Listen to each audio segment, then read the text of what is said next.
Part 4. You will hear part of a presentation about the early history of salt. First, you have some time to look at questions 31 to 40.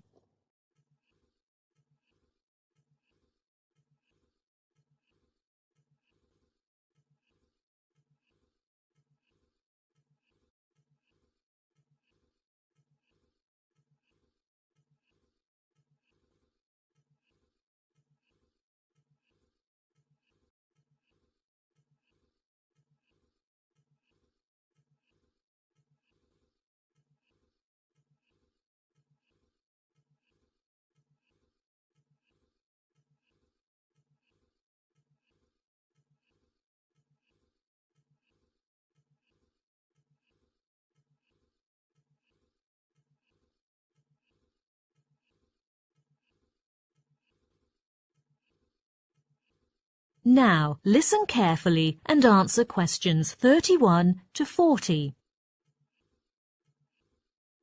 In my presentation, I'm going to talk about salt.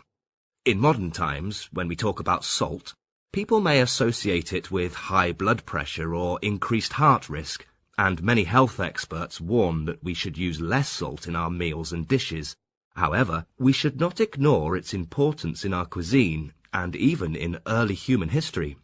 Salt is one of the oldest, most ubiquitous food seasonings. The taste of salt is one of the basic human tastes. More importantly, salt plays an indispensable role in the health of human beings. For example, it regulates the body's acid-base balance. Because of its importance to survival, salt has often been considered a valuable commodity during human history.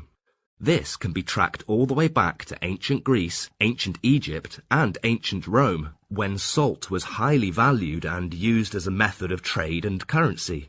In ancient Rome, the busiest road leading to the city was the Via Salaria, which means the salt route in English. A soldier's pay, which partly consisted of salt, was known as salarium argentum in Latin, from which we derived the English word salary. A soldier's salary was cut if he was not worth his salt, an expression still used today.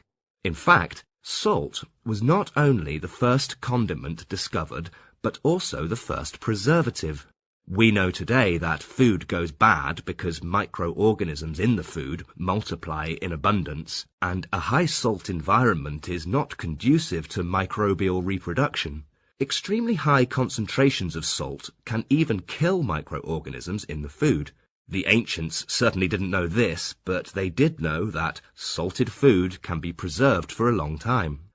The use of salt as a preservative can be traced to ancient Sweden. At first, hunting was the principal means of livelihood.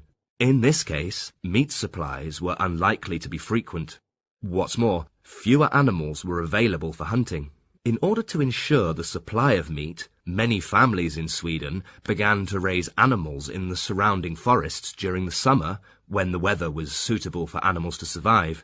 These animals were fed every day until about 3 to 4 months later.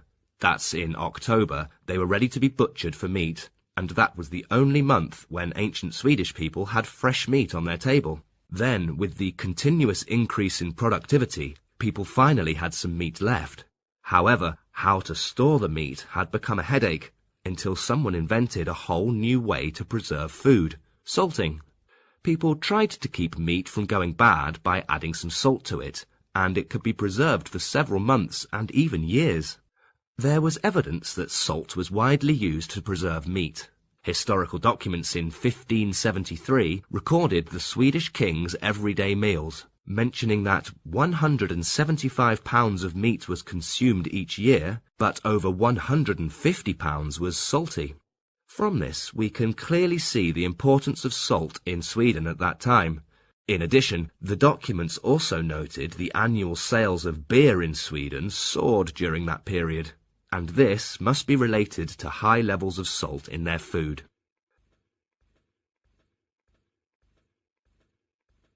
Now, let's turn to the sources of salt.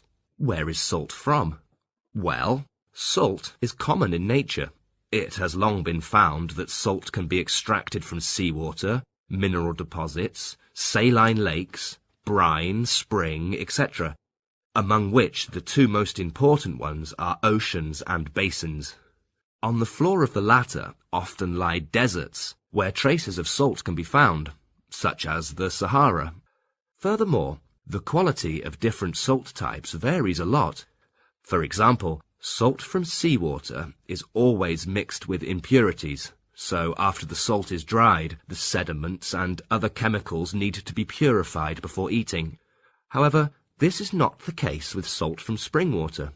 We can hardly find any impurities, and the salt level is much more concentrated. Then, how did people distribute salt around the world? Of course, in modern times, we have various ways of transporting goods, but in ancient times, it was not the case. Take ancient Sweden, we mentioned before, as an example. Because of the heavy use of salt in the diet, Sweden could not feed itself and had to import large amounts of salt from other countries.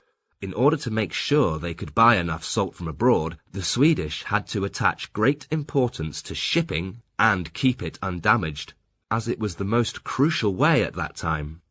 While in other ancient countries, in order to distribute salt to other places, groups of men were employed. They put bags of salt on their shoulders or backs and moved them to the surrounding regions, and gradually these people were considered as a mode of transport in early times. Later, with the improvement of traffic conditions, salt trade between different regions was boosted, and long-distance food trade was also promoted, making communication between different cultures more frequent and...